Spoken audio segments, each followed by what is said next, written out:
வணக்கம் உறவுகளே, சேப்பங்கிழங்கு வேக வச்சு நான் தொளிச்சிட்ருக்குறேன் பாருங்கள். இது வந்து செட்டிநாட்டில் பார்த்திங்கன்னா விசேஷ வீட்டுகள்லையே நான்வெஜ் குழம்பு வறுவல் அந்த மாதிரி செய்வாங்க. இதையே சூப்பராக இருக்கும். நம்ம வந்து இது புளிக்குழம்பு வைக்கலாம்.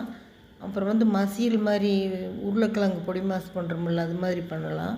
இப்போ நான் வேறு ஒரு மாதிரி பண்ணுவேன். இதில் வந்து வைட்டமின் இருக்குது.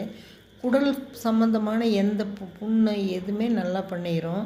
கேன்சர் வராமல் தடுக்கும். அப்புறம் முகம் பொலிவாக இருக்கும். இது வாரத்தில் 2 முறை செஞ்சு சாப்பிட்டா ரொம்ப நல்லது. இதோட இலைகளையுமே நம்ம கீரை மாதிரி செஞ்சு சாப்பிட்லாம். அதில் வைட்டமின் அதிகமாக இருக்குது. பாருங்கள், இது மாதிரி கட் பண்ணி நான் ஃப்ரை பண்ணுவேன். எண்ணெய் ஊற்றிட்டேன். அதில் வந்து கடுகு சேர்த்துட்டேன். கடலைப்பருப்பு உளுந்து பருப்பு சேர்த்துக்குவேன். அப்புறம் கருவேப்பிலை நிறையா போட்டால் சாப்பிடுவாங்கன்னா போடலாம்.